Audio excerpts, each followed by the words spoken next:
Hello. Good evening everyone. आवाज आ रही है क्या?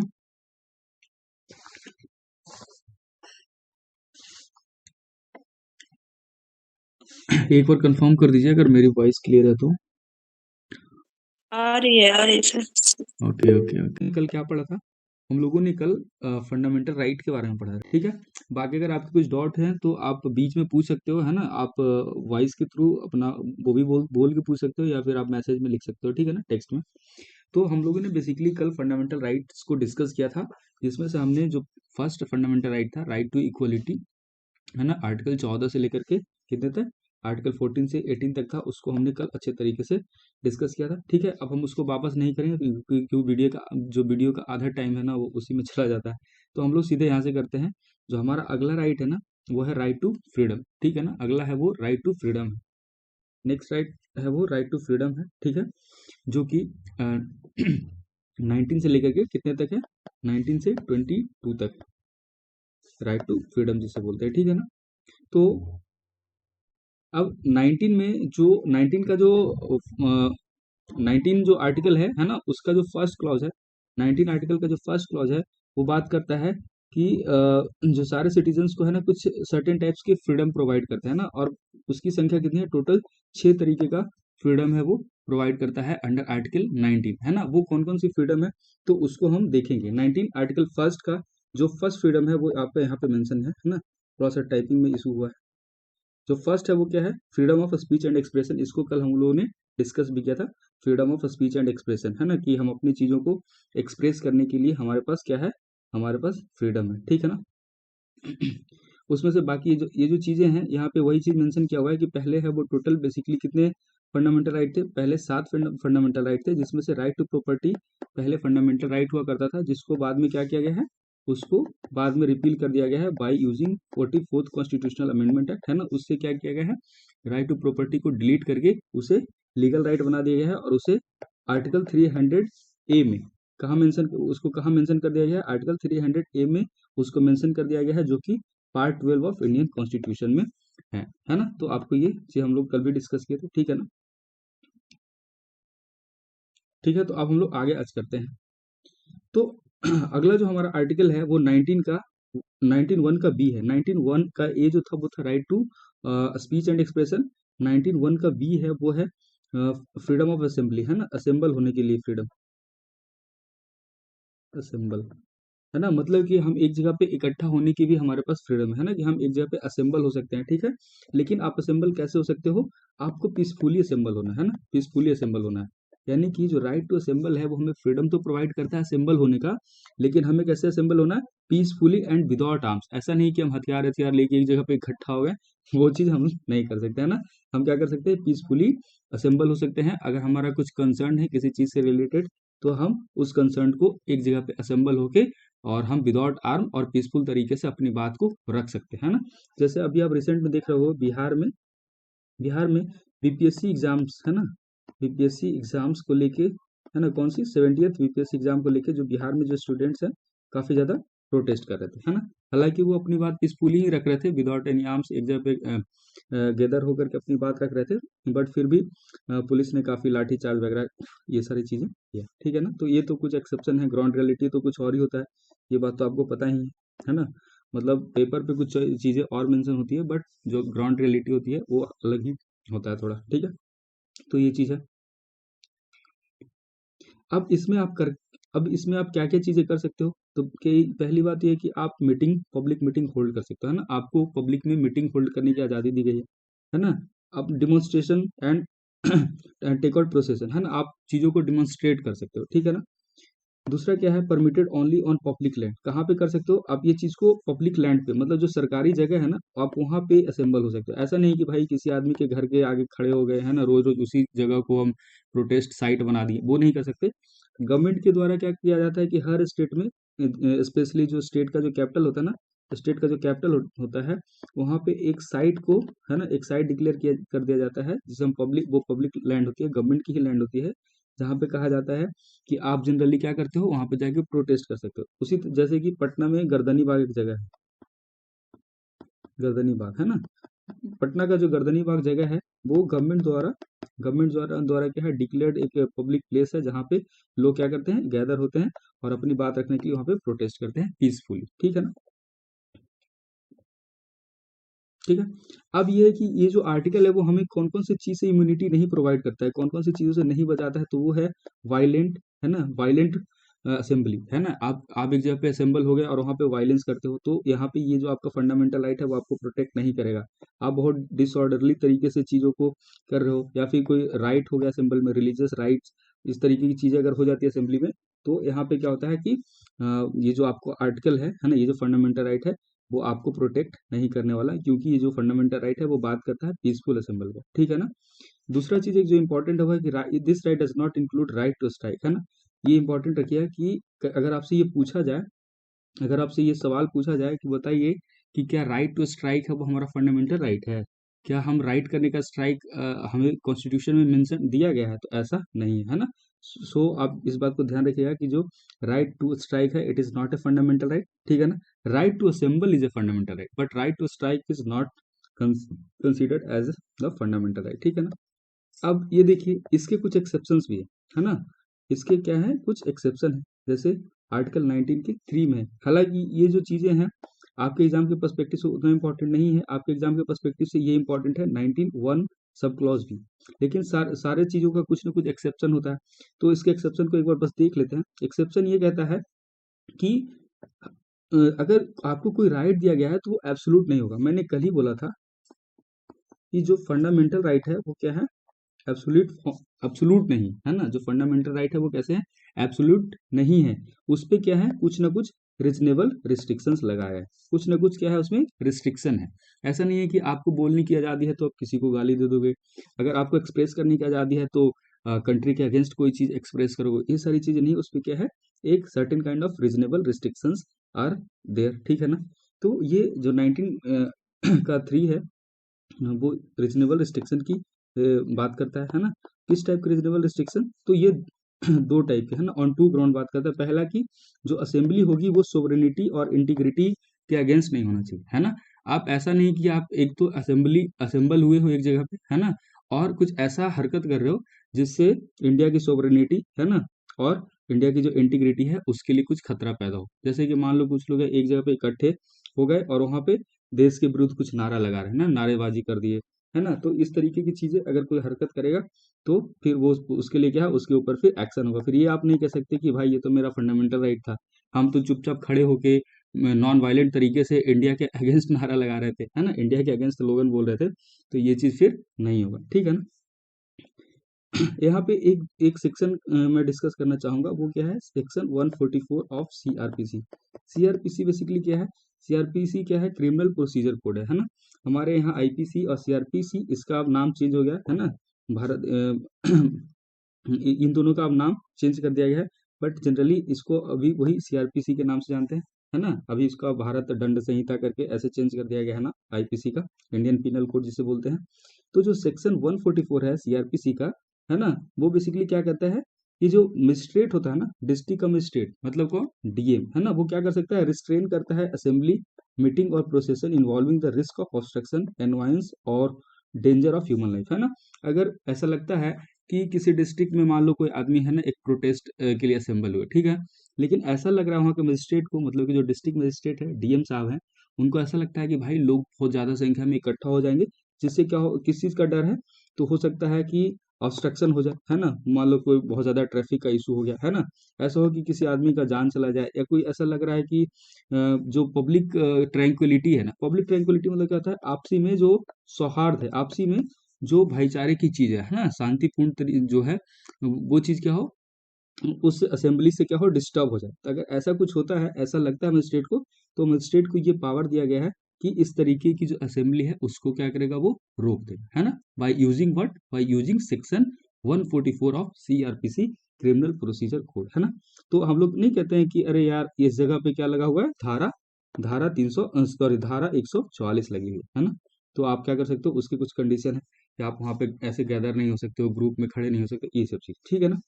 उसी तरीके से दूसरा है, वो है आपका सेक्शन 141 ऑफ आईपीसी, है ना, इंडियन पिनल कोड। आईपीसी मतलब क्या हो गया, इंडियन पीनल कोड। आईपीसी मतलब हो गया इंडियन पीनल कोड, है ना। तो सेक्शन 144 ऑफ आईपीसी है, वो बेसिकली क्या करता है, वो कहता है कि असेंबली ऑफ 5 और मोर पर्सन, है ना, बिकम्स अनलॉफुल।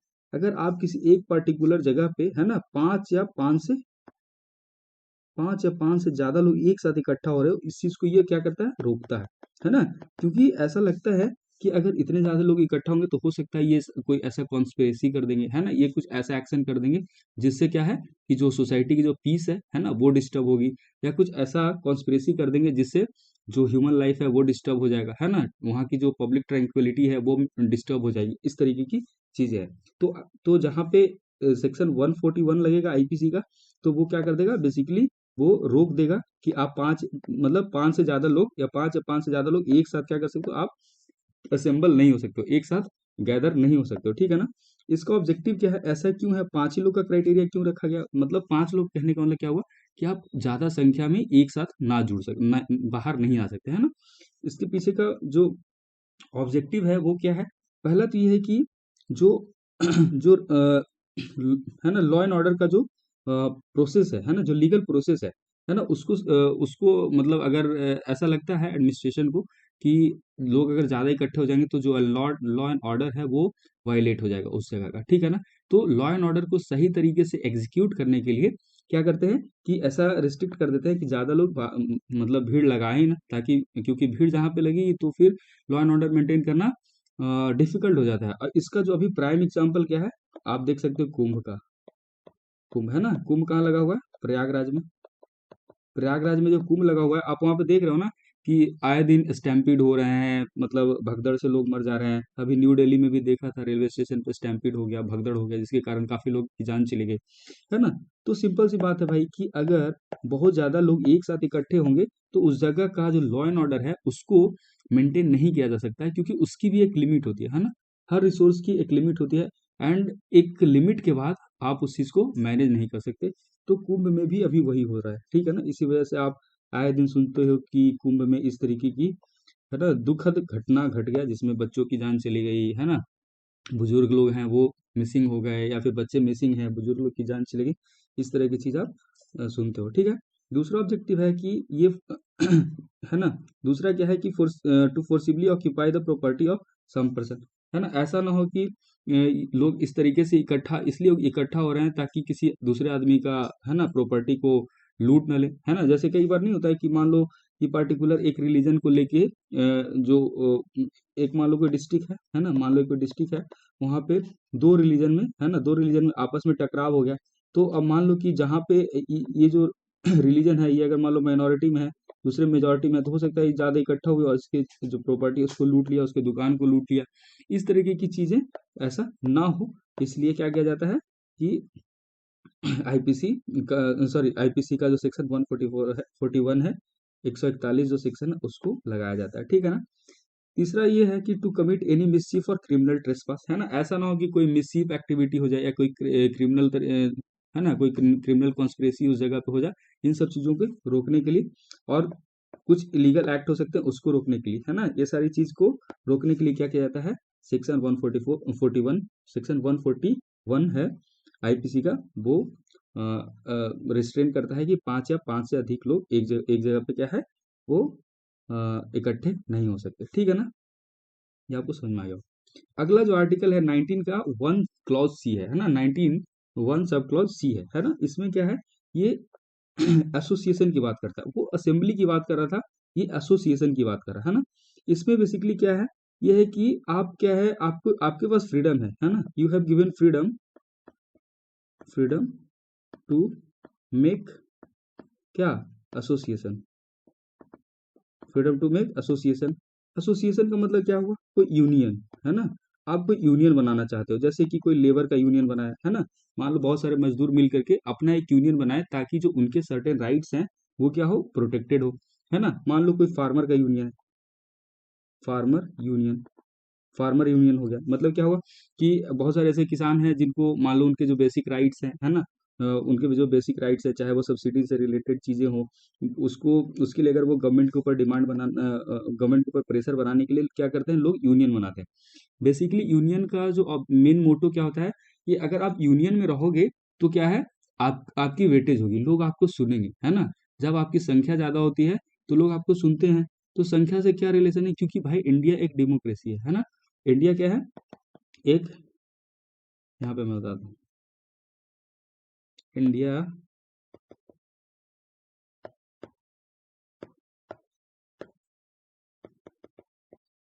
इंडिया क्या है, एक डेमोक्रेसी है ना। And democracy is all about numbers. Democracy is all about what, numbers, है ना। मतलब डेमोक्रेसी में कोई गवर्नमेंट कैसे बनती है ना। गवर्नमेंट कैसे बनती है डेमोक्रेसी में, बाई वोट, बाई वोट, है ना। मतलब जिसको ज्यादा वोट मिलेगा उसकी गवर्नमेंट बनेगी, है ना। और वोट का मतलब क्या हुआ, जितने ज्यादा लोग रहेंगे उसको उतना ज्यादा वोट मिलेगा।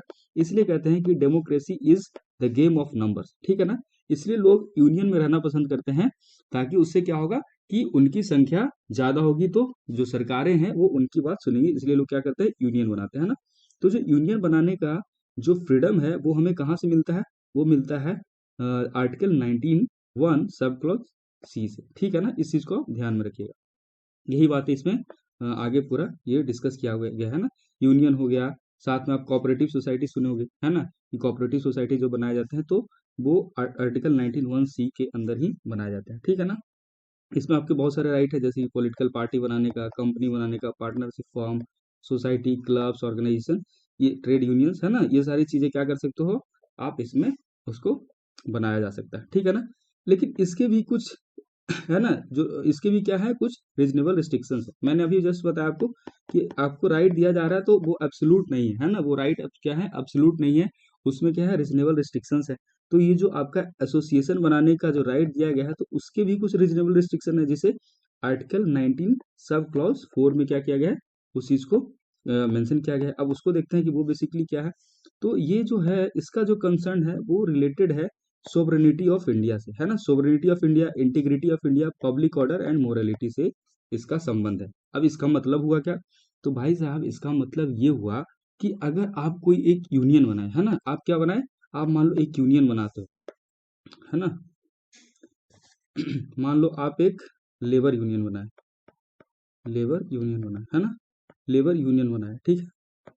अब लेबर यूनियन का पहले जो प्राइम ऑब्जेक्टिव क्या था, है ना, कि to fight for the interest of the labour, है ना, to fight for the interest of the labour, ठीक है। ये इसका प्राइम ऑब्जेक्टिव था, इसलिए क्या बनाया गया, लेबर यूनियन।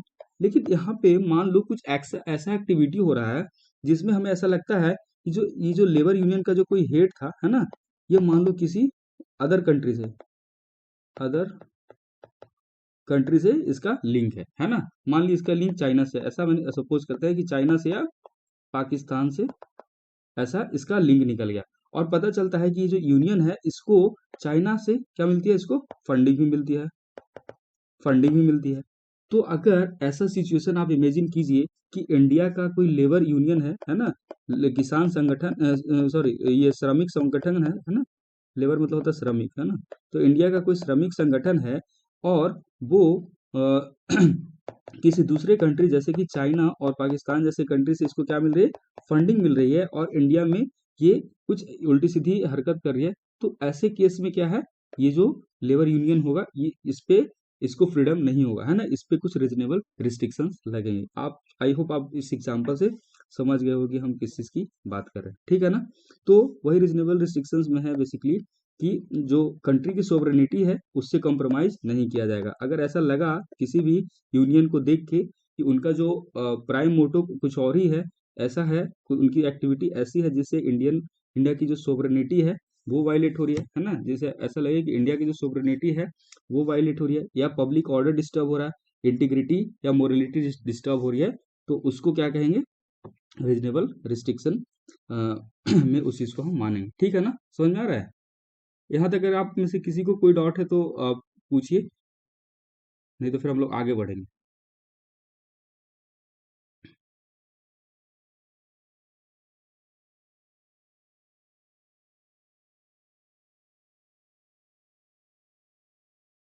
एनीवन, अगर किसी को कोई डाउट है तो please raise your doubt. Okay okay okay okay. ठीक है, अब हम लोग आगे करते हैं। तो अब अगला जो है वो हमारा अगला हाँ, इसमें वही चीज मेंशन किया गया है, कुछ सुप्रीम कोर्ट की कुछ जो बातें हैं उसको कहा गया है। जैसे सुप्रीम कोर्ट है ना, जो ट्रेड यूनियन के बारे में कुछ कहा था कि जो ट्रेड यूनियंस होंगे ना उनको, ऐसा नहीं है कि उनके पास कुछ इफेक्टिव बार्गेनिंग टूल्स दिया गया है ना, मतलब ऐसा नहीं है कि अगर आप कोई यूनियन बनाते हो, अगर आप कोई यूनियन बनाते हो तो आपके पास ये नहीं है कि आपके पास कोई गारंटीड राइट मिल गया है ना, कि उस मतलब आपको जो मतलब ऐसा नहीं है कि आप उस यूनियन का इस्तेमाल करके किसी ना किसी से मतलब आप गारंटी, बस प्रेशर तो आप बना सकते हो लेकिन आप गारंटीड राइट ही आपको प्रोवाइड नहीं करती है ना। ये चीज हो गया। अगर आप मान लो आपकी यूनियन में दम है तो आप गवर्नमेंट में प्रेशर बना लो, जो आपका लेजिस्लेचर है उस पर आप प्रेशर बना लो और आप अपनी बात मनवा लो, ये चीज होती है। और इसका भी एग्जाम्पल हमने देखा था है ना, जो एक मिनट, इसका एग्जाम्पल हमने अभी कहा कब देखा था, जब है ना three farm three farm law जब आया था ना, थ्री फार्म लॉस है ना, जिसका किसानों ने बहुत ज्यादा विरोध किया था, है ना, महीनों तक इसका प्रोटेस्ट चला था। तो इस चीज को आप देख सकते हो कि बाद में फिर गवर्नमेंट ने उसको बैक ले लिया था, ठीक है ना। उसी उसी तरीके से अगला कहता है कि जो ये जो यूनियंस होंगे ना, they have no right to strike, है ना, इन यूनियन के पास भी स्ट्राइक करने का राइट नहीं है। तो आप बिल्कुल ध्यान रखिए कि अगर कहीं भी सवाल आता है कि स्ट्राइक करना हमारा फंडामेंटल राइट है ना, सो आप सेम टाइम कहोगे नहीं, स्ट्राइक करना हमारा फंडामेंटल राइट नहीं है। आप असेंबल हो सकते हो, यूनियन बना सकते हो, but nowhere it is written that nowhere it is written that doing a strike है ना, going for a strike is your fundamental right, ठीक है ना, ये चीज आप समझ लीजिए, ठीक है। अब अब हमारा जो नेक्स्ट है आर्टिकल, वो है आर्टिकल 19(1) डी, है ना, 19(1) सब क्लॉज डी, ठीक है ना। वो किसकी बात करता है, वो मूवमेंट की बात करता है। ये जो सारे आर्टिकल्स पढ़ रहे हैं वो 19 में ही पढ़ रहे हैं। 19 में टोटल कितने, टोटल 6 आर्टिकल है ना, A B C D E, है ना, एफ फिर नहीं है, जी है, ठीक है ना, एफ को हटा दिया गया है। 19(1) एफ था वो प्रॉपर्टी से रिलेटेड था, तो उसको भी क्या कर दिया गया है, 44th अमेंडमेंट एक्ट से उसको हटा दिया गया। इसको हम आगे देखेंगे, ठीक है ना। तो अभी हम देखते हैं 19(1) सब क्लॉज डी। ये बेसिकली किसकी बात करता है, ये मूवमेंट की बात करता है। जैसे कि मैं मान लो बिहार से हूँ, है ना, I am from Bihar and you are from Arunachal, ठीक है ना। तो मुझे बिहार से अरुणाचल जाने की मेरे पास आज़ादी होगी, है ना। मान लो मैं, आप अरुणाचल से हो, आपको आना है दिल्ली, है ना, then you have freedom to move to Delhi, है ना, इसमें कोई रिस्ट्रिक्शंस होने ही नहीं चाहिए। मतलब जो भी इंटरनल मूवमेंट है, इंटरनल मूवमेंट मतलब क्या, आप देश के अंदर में एक स्टेट से दूसरे स्टेट में जाना चाहते हो तो आप इसमें आप फ्रीली मूव कर सकते हो, उसकी आपको आजादी है ना। तो इंटर स्टेट मूवमेंट और इंटर स्टेट मूवमेंट, ये दोनों चीज इसमें करी गई है ना, इंटर स्टेट और inter state movement. Inter state का मतलब क्या होगा, एक स्टेट से दूसरे स्टेट में आप मूव करो। बट इंटर स्टेट मतलब क्या हुआ कि एक ही स्टेट के अंदर ही आप एक जगह से दूसरी जगह, मतलब एक एक डिस्ट्रिक्ट से दूसरे डिस्ट्रिक्ट में जा रहे हो, है ना। ये चीज आपको समझ में आ गया। तो इसके भी कुछ रीजनेबल रिस्ट्रिक्शंस, जैसा मैंने बताया सारे के रीजनेबल रिस्ट्रिक्शन है, तो इसके भी कुछ होंगे भाई। तो इसका क्या क्या है रिस्ट्रिक्शन। तो पहली बात तो ये है कि ये जो जनरल पब्लिक के इंटरेस्ट में चीजें होनी चाहिए, है ना। और दूसरा क्या है, जो एसटी होते हैं, है ना, एसटी मतलब क्या हुआ, शेड्यूल शेड्यूल ट्राइब्स।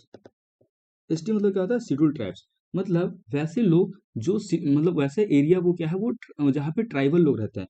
तो मान लो कि मेरे मूवमेंट करने से, है ना, मान लो मेरे मूवमेंट करने से क्या होता है कि एक पार्टिकुलर एरिया जहाँ पे सिर्फ कौन रहते हैं, जहाँ पे एसटीज रहते हैं, जहाँ पे ट्राइबल कम्युनिटी रहती है, मेरे या मेरे जैसे और लोगों के मूवमेंट करने से अगर गवर्नमेंट को ये लगता है कि ये जो लोग रह रहे हैं इनके कल्चर क्या है, एक्सक्लूसिव है ना, इनके कल्चर बिल्कुल अलग है ना, इनके कल्चर के यहाँ वो बिल्कुल एक्सक्लूसिव है। अगर कोई दूसरे लोग यहाँ पे जाते हैं तो इनको इशू हो जाएगा, इनका जो कल्चर है वो इन्फ्रिंज हो जाएगा, है ना, इनका जो कल्चर है वो डिस्टर्ब हो जाएगा, इनकी जो पीसफुल लाइफ है वो डिस्टर्ब हो जाएगी। तो वहां पे क्या है, आपको जाने से रोका जा सकता है in that particular area. I hope आप ये चीज समझ गए होंगे, ठीक है ना। दूसरी बात है, सुप्रीम कोर्ट ने एक और बात कही है क्या, कि मूवमेंट्स ऑफ प्रोस्टिट्यूट्स, है ना, जो प्रोस्टिट्यूट्स होते हैं उनकी जो मूवमेंट है ना उनको भी रिस्ट्रिक्ट किया जाएगा ऑन सर्टेन ग्राउंड। क्या क्या है वो, पब्लिक हेल्थ एंड मोरालिटी, है ना, मोरालिटी और पब्लिक हेल्थ के बेसिस पे जो प्रोस्टिट्यूट्स होते हैं, है ना, those who involve in prostitution kind of activities, उनकी मूवमेंट को रोका जा सकता है on what ground, on ground of public health and morality, ठीक है ना। इस चीज को आप ध्यान रखिएगा। तो ये चीज है। तो अगर आपसे पूछे कि क्या मूवमेंट, जो फ्रीली मूवमेंट की जो बात कही है, ये है क्या, ये सबके लिए है क्या, एब्सोल्यूट है, तो नहीं। इसको, इसमें अब रिस्ट्रिक्शंस हैं, और रिस्ट्रिक्शंस कहाँ पे हैं, जैसे कि मैंने इसमें बताया कि प्रोस्टिट्यूट्स के लिए सुप्रीम कोर्ट ने कहा, तो वो हो गया। दूसरी बात है कि कोई भी नॉर्मल मान लो आदमी है, वो ट्राइबल एरियाज में जाना चाहता है, और ट्राइब्स के जो उनके जो कल्चर्स होते हैं, उनके जो तौर तरीके होते हैं, क्या होता है, वो बिल्कुल एक्सक्लूसिव होता है, और किसी बाहरी लोग के जाने से वो डिस्टर्ब हो सकती है। तो उस केस में क्या है, बाहरी लोग को वहाँ पे जाने की इजाज़त नहीं दी जाएगी, ठीक है ना। या स्पेशल परमिशन लेना होगा, आप नॉर्मली वहाँ पे मूव नहीं कर सकते, ठीक है ना। जैसे एक कॉन्सेप्ट आप पढ़ोगे आगे आईएलपी का, है ना, इनर लाइन परमिट, है ना। तो ये नॉर्थ ईस्ट के ही बहुत सारे ऐसे हैं स्टेट जिसमें किसी को जाने के लिए क्या लेना पड़ता है, आईएलपी लेना पड़ता है, ठीक है ना। इसको हम लोग बाद में देखेंगे। तो ये चीज़ वही चीज़ है ठीक है ना। यहाँ पे एक और इम्पोर्टेंट इन्फॉर्मेशन हम लोग अभी डिस्कस करते हैं, वो है कि इंटरनल फ्रीडम, है ना। दो चीज, एक हो गया फ्रीडम मूवमेंट से related, freedom freedom related to movement, है ना। मूवमेंट से रिलेटेड फ्रीडम, है ना। तो एक आर्टिकल 19 है ना, और दूसरा है वो आर्टिकल 21, है ना। दो आर्टिकल है वो फ्रीडम से रिलेटेड है। तो फ्रीडम टू मूव, है ना, ये जो इससे दो आर्टिकल रिलेटेड है, उसमें जो आर्टिकल 19 है वो क्या है, with in India, with in India, with in India अगर आप मूव करना चाहते हो, है ना, विद इन इंडिया अगर आप मूव करना चाहते हो, है ना, इंटर स्टेट मूवमेंट या इंट्रा स्टेट मूवमेंट, है ना। दोनों मूवमेंट, इंटर स्टेट मतलब क्या हुआ, एक स्टेट से दूसरे स्टेट, जैसे कि क्या, जैसे कि बिहार से यूपी, है ना। लेकिन इंटर स्टेट का मतलब क्या हुआ, एक ही स्टेट के अंदर एक डिस्ट्रिक्ट से दूसरे डिस्ट्रिक्ट में जाना, है ना। डिस्ट्रिक्ट यहाँ से मान लो यहाँ आपको जाना है, तो वो क्या हो गया, आपका इंट्रा स्टेट मूवमेंट हो, ठीक है ना। तो अगर आपको इस तरीके की मूवमेंट करनी है, देश के अंदर ही आपको मूव करना है, एक एक राज्य से दूसरे राज्य में, या स्टेट के अंदर ही मूव करना है, एक जिले से दूसरे जिला में, तो ये जो मूवमेंट है, वो जो आपको राइट मिलती है, वो कहाँ से मिलती है, वो मिलता है आपको आर्टिकल 19 से, ठीक है ना। कहाँ से मिलता है आपको, आर्टिकल 19 से, ठीक है ना। लेकिन जो जो आपका मूवमेंट होता है India to India to foreign, है ना, इंडिया टू फॉरेन कंट्रीज, है ना, जैसे कि इंडिया टू जापान, है ना, इंडिया टू यूएसए, मतलब जो जहां पे आपका मूवमेंट क्या हो रहा है, देश के बाहर हो रहा है, वो जो मूवमेंट होगा वो कहाँ पे आएगा, वो आपको आर्टिकल 21 के अंतर्गत आता है। आप इस बात को ध्यान रखिएगा, यहाँ से सवाल आ चुके हैं, ठीक है ना। कि when somebody wants to move from India to the other nation, है ना, ऑफ द वर्ल्ड, तो in that case it is article 21, है ना, which provide right to move from one country to another country, ठीक है ना। But if you want to move within your own country, है ना, तो for that it is article 19, है ना, that provides you right to do interstate movement और intrastate movement, ठीक है ना। ये चीज आई होप आपको समझ में आया होगा ठीक है। अब अगला जो हमारा है वो है 19 का 1E है, ठीक है ना। 19 1E है, वो रेसिडेंस की फ्रीडम देता है। क्या देता है, रेसिडेंस के लिए आपको फ्रीडम प्रोवाइड करता है, जिसमें क्या है कि जो सारे सिटीजन को राइट है ना, कि वो किसी भी इंडिया के किसी भी पार्ट में, है ना, इंडिया के किसी भी पार्ट में क्या कर सकते हैं, रह सकते हैं, वहां पे सेटल हो सकते हैं, ठीक है। वहां पे क्या हो सकते हैं, सेटल हो सकते हैं, ठीक है ना। ये बात है। लेकिन इसमें भी क्या है, इसके भी कुछ ना कुछ रीजनेबल रिस्ट्रिक्शंस है, और रीजनेबल रिस्ट्रिक्शंस वही होंगे कि कुछ कुछ ऐसा एरिया है, जैसे कि ट्राइबल एरिया, है ना, जहाँ जैसे कि ट्राइबल एरिया है, वहाँ पे क्या कर सकते हैं, आप वहाँ पे जाके आप सेटल नहीं हो सकते, है ना। और रीजन वही है कि उनका कल्चर अलग होता है, उनकी लैंग्वेज अलग होती है, और वो काफ़ी एक्सक्लूसिव लाइफ जीते हैं। तो आप अगर जाएंगे तो उससे उनकी जो लाइफ स्टाइल है वो अफेक्ट होगी, है ना। And they are already very less in number, तो उससे डिस्टर्बेंस की वजह से क्या होगा, वो उनकी वो जो कल्चर, वो जो ट्राइब है वो क्या हो जाएगा, धीरे धीरे वहां से खत्म हो जाएगा, ठीक है ना। और सुप्रीम कोर्ट ने फिर यहाँ पे भी वही प्रोस्टिट्यूट्स के लिए ये इस चीज को क्या किया है, रिस्ट्रिक्ट किया हुआ है, ठीक है ना। अगला जो है वो है 19 का 1G, ठीक है ना। हमने ABCDE और एफ तो खत्म हो गया, 19(1)(f था, बता दे रहा हूँ, 19(1)(f) है ना, आर्टिकल 19(1)(f) था। It was related to property, है ना, related to property, and it was deleted और repealed by 44th constitutional amendment act of 1978, है ना। इससे इस चीज को क्या किया गया, रिपील कर दिया गया, है ना, इसको इसी से हटा दिया गया। तो अब अगला कौन सा है, 19(1)(g), जो कि प्रोफेशन की बात करता है ना। आपके पास फ्रीडम है कि आपको जो मन है वो वाला प्रोफेशन आप कर सकते हो, ठीक है ना। सारे सिटीजन के पास अपने हिसाब से काम करने की आजादी होगी, सबके पास अपना ऑक्यूपेशन, अपना ट्रेड एंड बिजनेस कंडक्ट करने की फ्रीडम है, ठीक है ना। तो ये जो है राइट, ये काफी वाइड राइट है ना, ये काफी वाइडर लेंथ को कवर करता है, क्योंकि इसमें ये जो चीजें हैं वो सारे तरीके की जो अर्निंग है ना, जो मीन्स ऑफ लाइवलीहुड है ना, हर तरह के जो मीन्स ऑफ लाइवलीहुड है उसको क्या करता है, ये कवर करता है, ठीक है ना। लेकिन इसमें भी वही बात है, कुछ ना कुछ रीजनेबल रिस्ट्रिक्शंस है। इसमें भी क्या है, कुछ रीजनेबल रिस्ट्रिक्शंस हैं, जिसको आर्टिकल 19 का सब क्लॉज 6 में मेंशन किया गया है, ठीक है ना।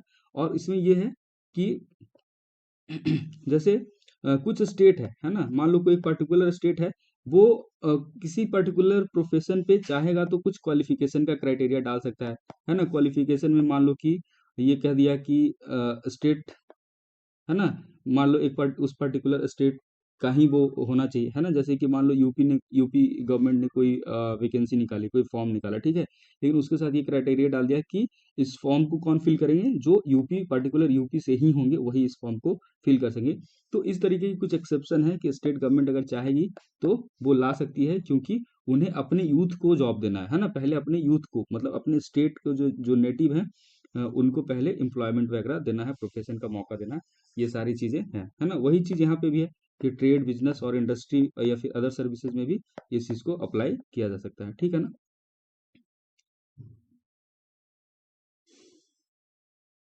ठीक है। अब यहाँ पे एक चीज है, हमारे दिमाग में आ सकता है कि भाई काम करने की आजादी है तो क्या मतलब हम कोई भी काम करेंगे क्या, है ना। अगर हमें काम करने की आजादी है तो क्या हमें कोई भी काम कर सकते हैं, तो वैसे काम आप नहीं कर सकते जो क्या है, इमोरल है और डेंजरस है ना। आप वैसे काम में इन्वॉल्व करने की आपके पास राइट नहीं है, जो क्या है, इमोरल है, इलीगल है और डेंजरस है, ठीक है ना।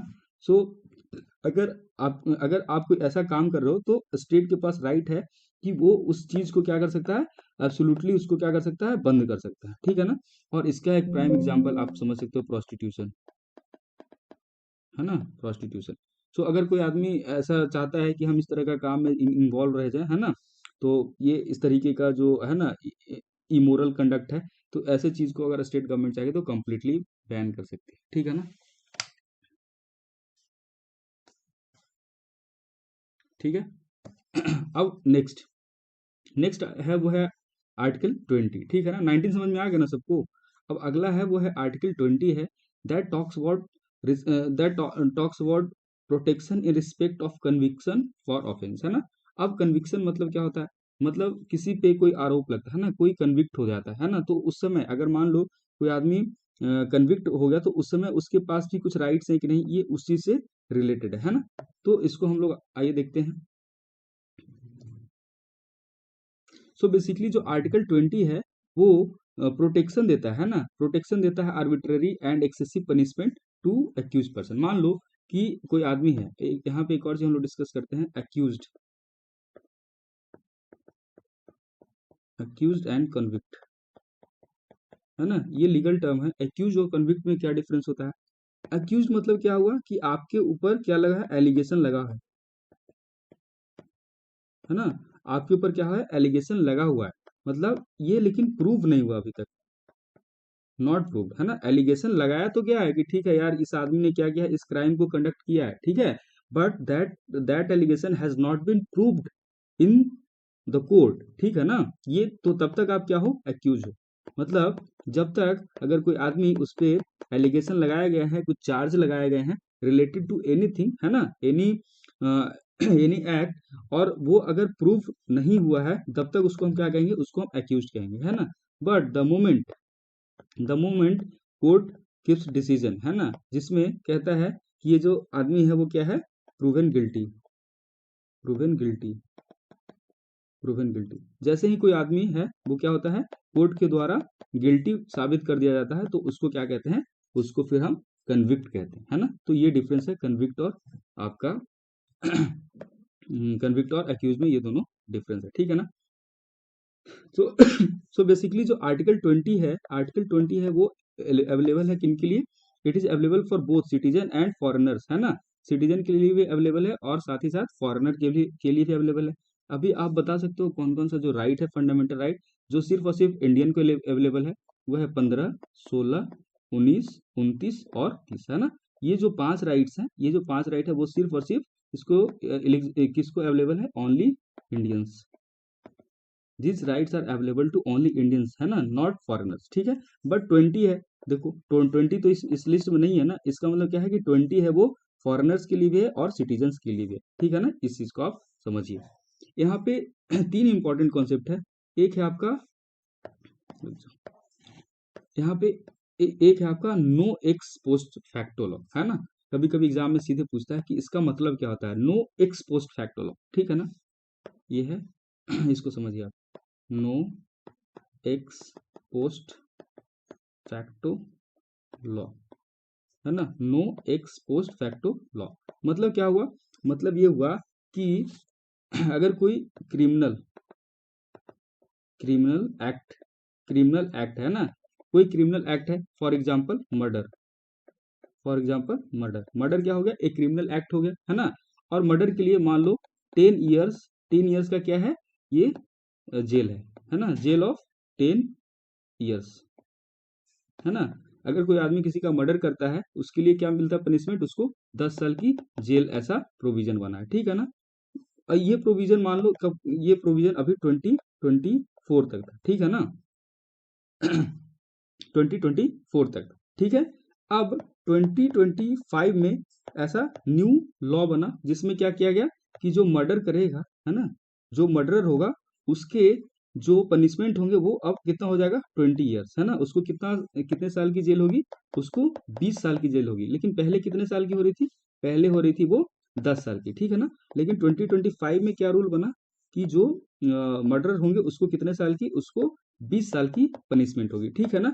तो जो बंदा है ना, जो बंदा जो 2024 के 2025 के पहले, है ना, जो बंदा 2025 के पहले 2022 में, 23 में या 24 में जो आदमी मर्डर किया होगा, है ना, और जिसके जो अक्यूज होगा, है ना, वो उसका भी केस मान लो वो अभी कन्विक्ट नहीं बना होगा, तो ये जो लोग हैं ना, इनके ऊपर इनको जो पनिशमेंट होगी वो 10 साल की ही होगी, है ना। उनकी जो पनिशमेंट होगी क्या होगी, वो 10 साल की होगी। क्योंकि ये जो लॉ, ये जो एक्ट कब बना, ये 2025 में बना। ये लोग क्राइम कब कंडक्ट किए, ये 25 के पहले किए हैं, है ना।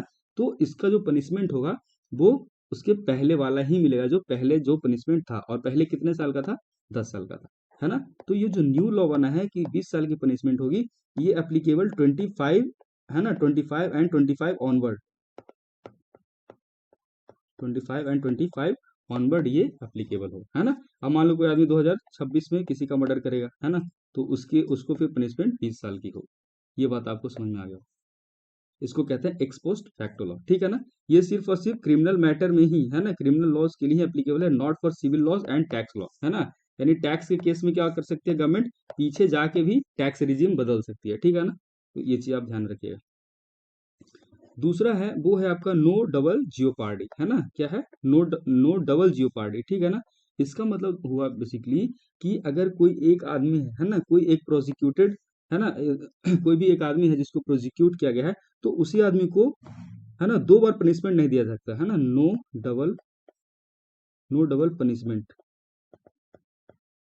No double punishment for the same offence, है ना। मतलब क्या हुआ कि एक ही आदमी को एक ही गलत काम के लिए एक से ज्यादा बार पनिशमेंट नहीं दिया जाता, है ना। सेम काम के लिए एक से ज्यादा बार उसको पनिश नहीं किया जाएगा। इसको क्या कहते हैं, नो डबल जियोपार्डी, है ना। मतलब कि मान लो एक आदमी किसी का मर्डर किया था और 10 साल की, है ना, उम्र कैद, 10 साल की जो जेल है वो कर लिया, तो ऐसा नहीं कि दोबारा इसको फिर से 10 साल का दे देंगे, है ना। क्योंकि जो एक बार तो ये 10 साल के लिए जेल में चला ही गया ना, तो ये अब मैटर फिनिश हो गया। ऐसा नहीं कि इसको फिर से वापस भेज देंगे इसी एक्ट के लिए, ठीक है ना। ये चीज हो गया कि नो डबल जियोपार्डी, ठीक है। तीसरा है वो आपका है नो सेल्फ इंक्रिमिनेशन, है ना, क्या है, नो सेल्फ इंक्रिमिनेशन। इसका मतलब ये हुआ कि किसी भी एक्यूज या जो कॉन्विक्ट हो गया, है ना, आप उसको यू कैनॉट फोर्स हिम और हर, है ना, टू प्रोड्यूस और गिव स्टेटमेंट अगेंस्ट हिमसेल्फ और हरसेल्फ, है ना। मतलब क्या हुआ दोस्त, इसका मतलब ये हुआ कि अगर कोई आदमी है वो क्या करता है, कोई क्राइम किया है ना, तो आप उस आदमी को कंपेल नहीं कर सकते, आप उस आदमी को फोर्स नहीं कर सकते कि भाई तुम अपने ही खिलाफ अपना विटनेस बन जाओ, है ना, अपने ही खिलाफ आप कुछ एविडेंस दो कि अपने ही खिलाफ आप ये कबूल कर लो कि ये क्राइम मैंने ही किया है। ये आप किसी भी जो कन्विक्ट है या अक्यूज है उसको आप इस चीज के लिए फोर्स नहीं कर सकते, ठीक है ना। और ये जो है वो सिर्फ और सिर्फ क्रिमिनल प्रोसीडिंग्स के लिए ही है ना, ये चीज आप ध्यान दीजिएगा। ये सिविल प्रोसीडिंग्स में ये चीज एप्लीकेबल नहीं है। इसमें क्या क्या चीज, वही किसी को आप कंपलसरली ये नहीं कर सकते कि कुछ सबूत जुटाओ, है ना, कैसे मर्डर किया था, कौन से बंदूक से मर्डर किया था, चलो बंदूक लो, ऐसे आप इस तरीके से किसी भी जो कन्विक्ट है उसको नहीं बोल सकते, है ना।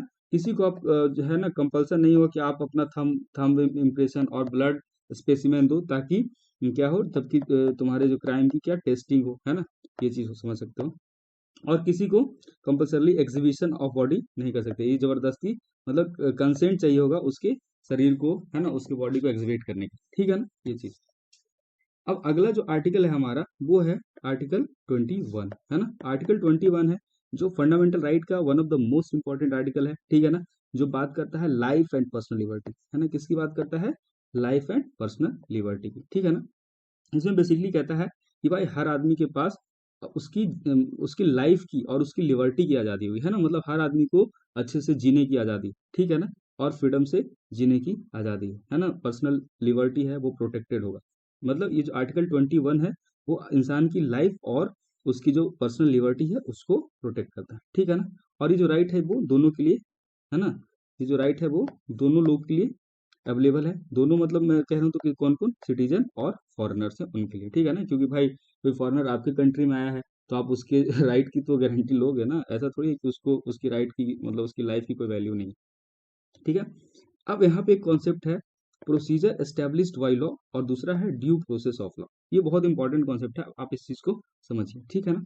सिंपल ही है बट बहुत लेंदी तरीके से कई जगह पे इसको एक्सप्लेन किया जाता है, बट हम लोग इसको आसान भाषा में समझते हैं। सो प्रोसीजर एस्टेब्लिश्ड बाई लॉ मतलब ये हुआ कि अगर आप कोई लॉ बना रहे हो, है ना, आप कोई लॉ बनाए, कोई कानून बनाए, एंड वो कानून, है ना, विथ प्रोसीजर हो, है ना, with accordance with accordings to its procedure. मतलब कि जो कानून बनाने का तरीका है आप उसका सही तरीके से इस्तेमाल करके अगर आप कोई कानून बनाए हो, है ना, तो उसको क्या कहेंगे, वो हो गया प्रोसीजर एस्टेब्लिश्ड बाय लॉ। मतलब लॉ के हिसाब से आपने क्या बनाया है, प्रोसीजर के हिसाब से आपने क्या किया है, एक लॉ को बनाया है, भले ही फिर वो लॉ जैसा भी हो, अगर आपने सही प्रोसीजर फॉलो किया है तो वो लॉ है, वो लॉ फिर वैलिडेट हो जाएगा, समझ में आ रहा है ना, फिर वो लॉ कैसा भी हो, ठीक है ना, वो सोसाइटी के लिए खराब हो या जो कुछ भी हो, अगर आपने सही प्रोसीजर फॉलो किया है लॉ बनाने के लिए तो जो वो लॉ होगा वो क्या होगा, वो वैलिड डेट हो जाएगा, ठीक है ना। और इस चीज को कहाँ से लिया गया है, इसे जापानीज कॉन्स्टिट्यूशन से हम लोगों ने बोरो किया है, ठीक है ना। इसको कहाँ से हम लोगों ने जापानीज कॉन्स्टिट्यूशन से बोरो किया। दूसरा जो कॉन्सेप्ट है वो है ड्यू प्रोसेस ऑफ लॉ। क्या है ड्यू प्रोसेस ऑफ लॉ, जिसे हम लोगों ने कहाँ से लिया है, अमेरिका के कॉन्स्टिट्यूशन से लिया है।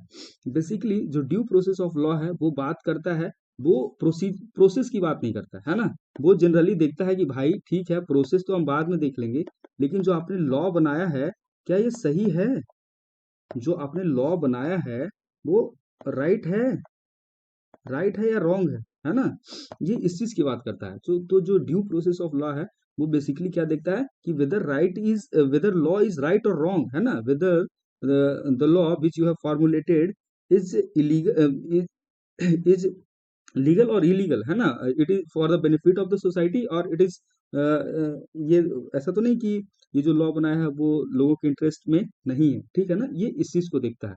तो बेसिकली इसका जो मतलब है वो प्रोसेस से नहीं है, लेकिन जो प्रोसीजर एस्टेब्लिश्ड बाई लॉ है ये कहता है कि आपने अगर सही प्रोसेस का इस्तेमाल करके लॉ बनाया है तो फिर वो लॉ जैसा भी है वो क्या है, वो वैलिडेट हो, ठीक है ना। लेकिन ड्यू प्रोसेस में ऐसा नहीं है। अगर आपने कोई ऐसा लॉ बनाया है, भले ही आपने प्रोसीजर फॉलो किया है, लेकिन कोई आपने ऐसा लॉ बनाया है जो लार्जर पीपल इंटरेस्ट के अगेंस्ट हो, तो जो जुडिशियरी है ना उसमें क्या करेगी, जुडिशियल रिव्यू लगा के उस लॉ को क्या करेगी, नल एंड वाइड डिक्लेयर कर देगी, है ना। उस लॉ को क्या करेगी, नल एंड वाइड डिक्लेयर कर देगी, ठीक है ना। तो ये दोनों में डिफरेंस है, ठीक है। इसको हम लोग यहाँ पे इस चार्ट से थोड़ा सा देख लेते हैं, इसमें मैंने ये एक जगह पे किया हुआ है, इसको आप समझ सकते हो कि प्रोसीजर एस्टेब्लिश्ड बाई लॉ, है ना, प्रोसीजर एस्टेब्लिश्ड बाई लॉ इधर है आपका, और इधर आपका ड्यू प्रोसेस ऑफ लॉ, है ना। इन दोनों में बेसिकली वही चीज़ है जो मैंने अभी आपको समझाया, मैं इसको शेयर कर दूंगा, अब इसको एक बार पढ़ लेना, ठीक है ना। अब कुछ यहाँ पे ना कुछ इंपॉर्टेंट जजमेंट्स हैं, आप उसको देख लीजिए, ठीक है। ये क्योंकि अभी देखा था ना प्रीवियस ईयर में आपसे जजमेंट का नाम दे रहा था और उसके ईयर्स पूछ रहे थे, तो जजमेंट इंपॉर्टेंट है, उसको आप थोड़ा देख लीजिए। तो जो आर्टिकल 21 है उसमें उससे रिलेटेड कुछ इंपॉर्टेंट जजमेंट है, उसमें से जो पहला जजमेंट है वो क्या है, वो है गोपालन केस का। गोपालन केस है वो 1950 का है, ठीक है ना। वो कब का है, वो 1950 का है, जिसमें ये कहा जाता है कि जो आर्टिकल 21 है वो जो एग्जीक्यूटिव है ना, जो एग्जीक्यूटिव एक्शन है, आर्बिट जो आर्बिट्ररी एग्जीक्यूटिव एक्शन है उसके अगेंस्ट है, not against, it is not against arbitrary legislative action. इसका मतलब क्या हुआ दोस्त, तो एग्जीक्यूटिव, अभी मैंने बताया था आपको कि जो गवर्नमेंट होते हैं, बेसिकली जो गवर्नमेंट हुए, गवर्नमेंट है इसके तीन पार्ट्स, है ना, गवर्नमेंट के तीन पार्ट होते हैं। पहला क्या हो गया आपका, लेजिस्लेचर, लेजिस्लेचर, दूसरा हो गया एग्जीक्यूटिव, और तीसरा क्या हो गया, जुडिशियरी। ये तीन पार्ट्स हो गए किसके, गवर्नमेंट के, ठीक है ना। ये तीन पार्ट हो गए गवर्नमेंट के। तो इसमें कहा जा रहा है कि जो गोपालन केस में जो आर्टिकल 21 को इंटरप्रेट किया, तो उसमें ये कहा कि जो आर्टिकल 21 है वो बेसिकली किसके लिए अवेलेबल है, वो एग्जीक्यूटिव, है ना, एग्जीक्यूटिव का अगर आर्बिट्ररी एक्शन है, आर्बिट्ररी एक्शन के अगेंस्ट, मतलब क्या हुआ कि अगर जो एग्जीक्यूटिव, एग्जीक्यूटिव मतलब क्या हुआ, गवर्नमेंट के पार्ट, है ना, गवर्नमेंट्स, है ना, इसके पार्ट, जैसे में क्या हो गया, फॉर एग्जांपल आपका प्रेसिडेंट हो गया, है ना, आपका ब्यूरोक्रेट्स हो गया, है ना। तो अगर इन लोगों के द्वारा कुछ ऐसा एग्जीक्यूटिव मतलब कुछ ऐसा एक्ट किया जाता है जो क्या हो, आर्बिट्ररी नेचर के, है ना, तो उसको तो आर्टिकल 21 के अंदर उसको कंसिडर किया जाएगा। लेकिन कुछ ऐसा एक्शन, कुछ ऐसा आर्बिट्ररी एक्शन, है ना, टेकन बाई लेजिस्लेचर, है ना, तो नो इम्यूनिटी, देन इस केस में क्या होगा, no immunity will be provided, है ना। अगर ये हम किसकी बात कर रहे हैं, ये हम गोपालन केस की बात कर रहे हैं, गोपालन केस, है ना, ये हम गोपालन केस की बात कर रहे हैं कि उसमें सुप्रीम कोर्ट ने क्या इंटरप्रेट किया कि अगर जो एग्जीक्यूटिव है, जैसे कि जो ब्यूरोक्रेट्स हो गया, प्रेसिडेंट, इधर से अगर कोई आर्बिट्ररी एक्शन लिया जाता है ना, तो उसको इनवैलिडेट कर दिया जाएगा, ठीक है ना। लेकिन अगर कोई जो लेजिस्लेचर है, लेजिस्लेचर मतलब कौन हो गया, जो लॉ बनाते हैं, है ना, दोज हु मेक्स लॉ, है ना, हु मेक्स लॉ। तो जो लेजिस्लेचर होते हैं वो कुछ ऐसा सही प्रोसेस का फॉलो करके एक ऐसा लॉ बना दिया जिससे क्या हो रहा है, किसी भी आदमी का जो फंडामेंटल राइट है ना, जो मेंशन है आर्टिकल 21 में, वो वायलेट हो रहा है। तो ये उससे इम्यूनिटी प्रोवाइड नहीं करती। ये चीज आई होप आपको समझ में आ गया होगा, ठीक है ना। तो इसमें ये कहा जाता है कि जो सुप्रीम कोर्ट है उसने क्या किया, एक नैरो इंटरप्रिटेशन लिया, है ना, उसने क्या किया, ये काफी नैरो इंटरप्रेट किया आर्टिकल 21 को, ठीक है ना। उसके बाद एक और इम्पोर्टेंट केस हुआ, उसके बाद फिर दूसरा केस हुआ मेनका गांधी केस के नाम से जिसको जानते हैं, जो कि 1978 में हुई, है ना। आप इसका बस ईयर याद रखिएगा, मैं बस केस थोड़ा समझा दे रहा हूँ। तो गोपालन केस आपका हो गया 1950 का, है ना, 1950 का। और मेनका गांधी की केस है वो कब की है, वो 1978 का है, 1978 का है, ठीक है ना। इसमें बेसिकली क्या किया गया कि इसमें ड्यू प्रोसेस ऑफ लॉ को इंट्रोड्यूस किया गया, ठीक है ना। इसमें क्या किया गया, ड्यू प्रोसेस ऑफ लॉ को इंट्रोड्यूस किया गया। और मैंने अभी आपको समझाया कि ड्यू प्रोसेस ऑफ लॉ क्या है। ड्यू प्रोसेस ऑफ लॉ क्या है, जो जिसको हम लोगों ने कहाँ से बोरो किया है, ड्यू प्रोसेस ऑफ लॉ को हम लोगों ने बोरो किया है अमेरिका के कॉन्स्टिट्यूशन से, है ना। जो क्या करता है, वो बात करता है कि whether that law is right और रॉन्ग, है ना। प्रोसेस की बात नहीं करता है, वो बात करता है कि जो लॉ बनाया गया वो वाकई सही है या गलत है, ठीक है ना। ये आपका ड्यू प्रोसेस ऑफ लॉ को इंट्रोड्यूस कर दिया गया इंडिया में कब, बाई मेनका गांधी केस 1978 में, ठीक है ना। तो जैसे ही इंडिया में ड्यू प्रोसेस ऑफ लॉ को इंट्रोड्यूस किया गया, उससे क्या हुआ कि जो 21 आर्टिकल के अंदर में जो प्रोटेक्शन मिलता था ना, उसका जो एरिया हो गया, उसका जो एम्बिट हो गया, वो क्या हो गया, बहुत वाइड हो गया, ठीक है ना, बहुत ज्यादा वाइड हो गया। और इसके वाइड होने से क्या हुआ, इसके वाइड होने से क्या हुआ कि जहां पहले सिर्फ और सिर्फ जो एग्जीक्यूटिव होते थे, सिर्फ और सिर्फ एग्जीक्यूटिव के आर्बिट्ररी एक्शन से लोगों को रिलीफ मिल रहा था, वहीं अब जो लेजिस्लेचर होंगे, है ना, जो लेजिस्लेचर के लेजिस्लेटिव एक्शन से भी लोगों को क्या मिलने लगा, लोगों को रिलीफ मिलने लगा। क्योंकि जो पार्लियामेंटेरियन होंगे, जो लेजिस्लेचर्स होंगे, वो वैसा लॉ अगर बनाते हैं जो कि फंडामेंटल राइट के अगेंस्ट होगा, है ना, तो उस केस में जो जुडिशियरी है वो क्या करेगी, सीधे सीधे उसको बोलेगी कि भाई ये आपने जो लॉ बनाया है वो क्या है, that is void, that is null, है ना। नल और वाइड मतलब क्या होता है, वो बेकार है ना, उसको हम क्या करते हैं, उसको हम खारिज करते हैं। We are not going to accept that law, ये चीज हो गई, ठीक है ना। ये बात हो गई, ये बात कही गई कब, मेनका गांधी में। तो मेनका गांधी में आपको ये चीज को ध्यान रखना है कि मेनका गांधी केस में ड्यू प्रोसेस ऑफ लॉ को इंट्रोड्यूस किया गया, ठीक है ना। जिससे जो जिससे क्या हो गया कि जो एम्बिट था वो फंडामेंटल राइट का अंडर आर्टिकल 21 वो काफी ज्यादा बड़ा हो गया, क्योंकि ये हमें फिर एग्जीक्यूटिव, है ना, एग्जीक्यूटिव एंड लेजिस्लेचर दोनों के आर्बिट्ररी एक्शन से प्रोटेक्शन प्रोवाइड करने लगे, ठीक है ना। यही चीज है इसमें, ठीक है। एक और केस है बहुत इंपॉर्टेंट, उसको भी हम यहाँ पे थोड़ा सा एक्सप्लेन कर लेते हैं ब्रीफ में। वो है के एस पुट्टा स्वामी केस, है ना। पुट्टा स्वामी केस है जो 2017 का जजमेंट है ना। पुट्टा स्वामी केस कब का है, 2017 का है ना। और इसमें सुप्रीम कोर्ट ने बात की थी प्राइवेसी की, इसमें सुप्रीम कोर्ट ने बात की थी प्राइवेसी की, है ना।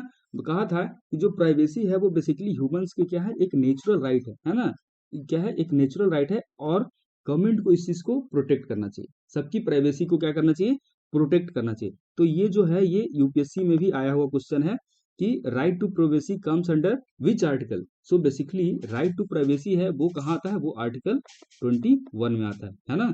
और जो राइट टू प्राइवेसी है वो क्या है, एक फंडामेंटल राइट, ठीक है ना। यही चीज बताना था इसमें, बस यही याद रखने वाला है कि जो पुट्टा स्वामी केस है उसका जजमेंट वो कब का है, 2017 का है, 2017 का है। उसमें किस चीज की बात की गई है, तो प्राइवेसी की बात की गई है। और प्राइवेसी है वो कौन से आर्टिकल में है, तो आर्टिकल 21 में है, ठीक है ना। इतना चीज आप ध्यान रखिए। उसके बाद एक और केस है, वो है हादिया केस, है ना।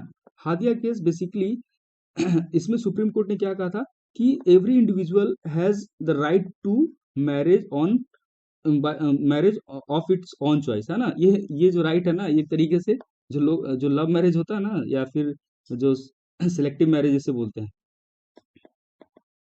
लव मैरिज या सिलेक्टिव मैरिज, है ना। तो बेसिकली ये जो हादिया केस में सुप्रीम कोर्ट ने कहा कि हर आदमी के पास एक राइट है कि वो अपने हिसाब से क्या कर सकते हैं, अपने चॉइस से क्या कर सकता है, वो अपनी चॉइस से वो शादी कर सकता है, ठीक है ना। तो ये जो सवाल है ये भी यूपीएससी के 2019 में आया हुआ था कि जो लव मैरिज होता है ना, या फिर जो चॉइस मैरिज होता है, that comes under which article, है ना। तो it is also the part of article 21 that talks about right to life and personal liberty, ठीक है ना। तो हादिया केस से आप ध्यान रखिएगा, ये बात करता है किससे, राइट टू मैरी की बात करता है by of a person of its own choice. अगर आपसे कोई कहे कि भाई लव मैरिज नहीं करना चाहिए, तो भाई कह सकते हो कि ये तो फंडामेंटल राइट है, ये अंडर आर्टिकल 21 है, ठीक है ना। तो ये चीज, ठीक है, इसमें इतना ही इंपॉर्टेंट है। अब यहाँ पे देखिए ये जो बॉक्स दिख रहा है आपको, इस बॉक्स में काफी सारी चीज मेंशन किए गए, है ना, काफी सारे चीज मेंशन है।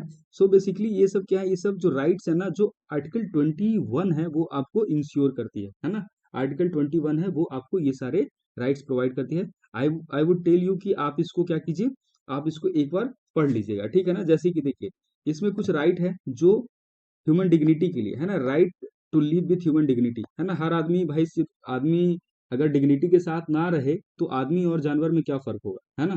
तो टू मेक अ डिफरेंस, है ना, एनिमल और इंसान में, उनको क्या चाहिए, कुछ राइट चाहिए ताकि वो अपने डिग्निटी के साथ अपने सोसाइटी में अपने जगह पे रह सके। तो उसके लिए कुछ राइट्स हैं जिसका ये पूरा लिस्ट दिया हुआ है। जैसे कि एक दो बता देता हूँ, जैसे राइट टू प्राइवेसी, है ना, जिसको अभी हमने देखा कहाँ है, ये पुट्टा पुट्टा स्वामी, पुट्टा स्वामी जजमेंट में इसकी बात की गई, अभी हम लोगों ने देखा 2017 का। तो ऐसे आप चीजों को याद रखें, ठीक है। राइट टू लाइवलीहुड हो गया, right to shelter, right to health, right to education. मतलब अगर आपके सवाल में कुछ ऐसा आता है ना जिसको पढ़ के आपको ऐसा लगे, रियलाइज हो, यार ये तो आदमी को सही तरीके से जीने के लिए चाहिए ही चाहिए, है ना। ये जो राइट है किसी भी इंसान को चाहिए ही चाहिए ताकि वो सही तरीके से जी सके। जैसे कि राइट टू लाइवलीहुड, भाई लाइवलीहुड ही नहीं रहेगा तो आदमी कैसे सर्वाइव करेगा, है ना। तो हम उसको कहेंगे कि भाई ये तो आर्टिकल 21 का हिस्सा है, ठीक है ना, इस तरीके से। बाकी एक बार आप पढ़ भी लीजिएगा सारे राइट्स को, जैसे कि right against bonded labour, right to travel abroad, ये सारी चीजें, ठीक है। उसी तरीके से इधर का जो लिस्ट है वो राइट टू फेयर ट्रायल का है। इसमें बहुत सारी चीजें दी गई, जैसे कि राइट ऑफ प्रिजनर्स, प्रिजनर्स जो होते हैं, है ना, जो कैदी होते हैं भाई, ठीक है, उसने गलती किया, पनिशमेंट मिली, वो जेल में चला गया, लेकिन what about his human rights, है ना। अगर वो चला गया जेल में तो ठीक है, पनिशमेंट तो वो काट ही रहा है, लेकिन एटलीस्ट जेल में उसको जो बेसिक नेसेसिटी चाहिए, है ना, जैसे फूड हो गया, क्लॉथिंग हो गया, ये सब चीज थोड़ा बहुत तो मिलना चाहिए।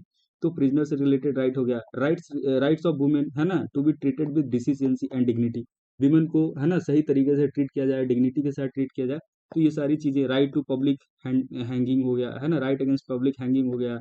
Right to road in hilly areas, hilly area है भाई, मान लो कोई एरिया है जो हिली एरिया है, जम्मू कश्मीर का एरिया ले लो, है, या फिर नॉर्थ ईस्ट में बहुत सारे एरिया ऐसा है जहाँ पे क्या है, आप रोडवेज नहीं है ना, तो लोगों की कनेक्टिविटी में प्रॉब्लम हो रही है, तो इसके लिए उनके पास भी राइट है कि भाई वहाँ पे क्या बने, वहाँ पे रोड इंश्योर किया जाए, ठीक है ना। तो ये सारी चीजें आप एक बार पढ़ लीजिएगा, है ना, समझ में आ जाएगा। अगला जो हमारा आर्टिकल है वो है आर्टिकल 21A, है ना। और 21A है वो बात करता है बेसिकली किसके बारे में, right to education, right to education की बात करता है कौन, आर्टिकल 21। और दोस्तों ये है, कॉन्स्टिट्यूशन में ये शुरू से नहीं था, इसको बाद में डाला गया है ना। और कैसे इंसर्ट किया गया है, by 86th constitutional amendment act, संविधान को अमेंड किया गया, संविधान को का संशोधन किया गया 2002 में, और उससे क्या है, आर्टिकल 21A को इंसर्ट किया, ठीक है ना। तो आर्टिकल 21 है वो 21A है वो किसकी बात करता है, ये बात करता है free and compulsory education to all children of age of 6 to 14, है ना।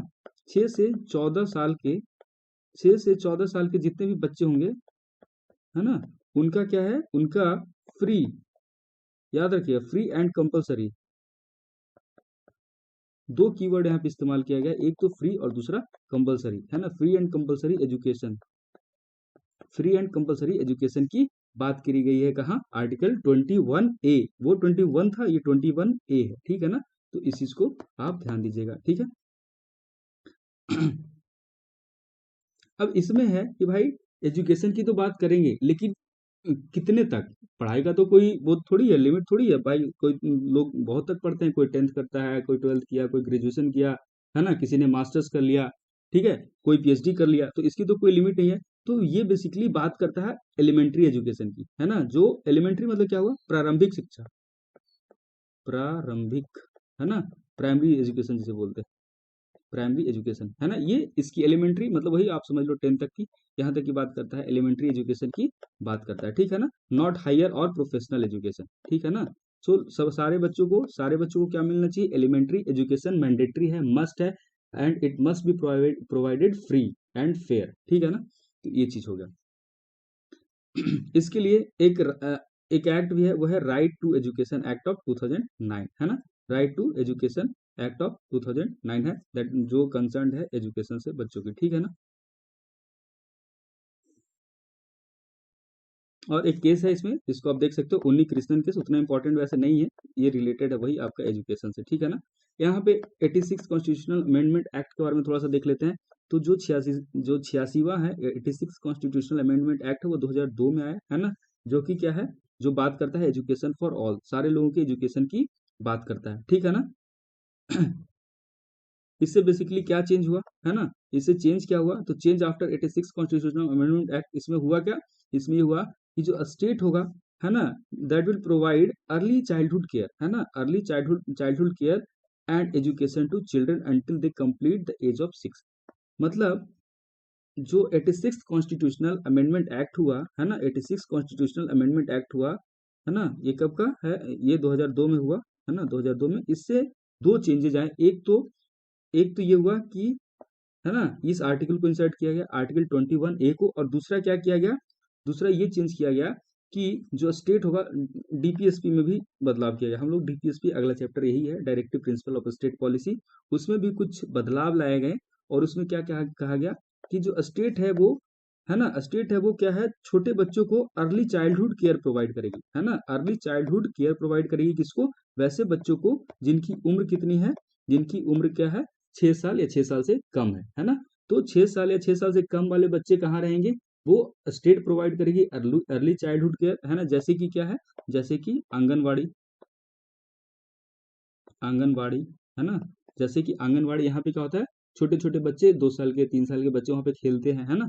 तो और वहाँ पे उनको खाना वाना का भी सीन कुछ रहता है, न्यूट्रिएंट्स वगैरह मिलता है, ठीक है ना। तो यहाँ तक तो वो आंगनवाड़ी में पढ़ा, लेकिन जैसे ही ये 6 साल के बाद हुआ, तो ये जाके फिर कहाँ चला जाएगा, फिर आपका ये प्राइमरी स्कूल में चला जाएगा, प्राइमरी स्कूल में चला जाएगा, और वहाँ से वो 8वीं से 10वीं तक ऐसी पढ़ाई वहाँ से पूरी करेगा। तो इस तरीके से क्या हुआ कि जो एलिमेंट्री एजुकेशन की बात हो रही थी वो फुलफिल हो जा रही थी, ठीक है ना।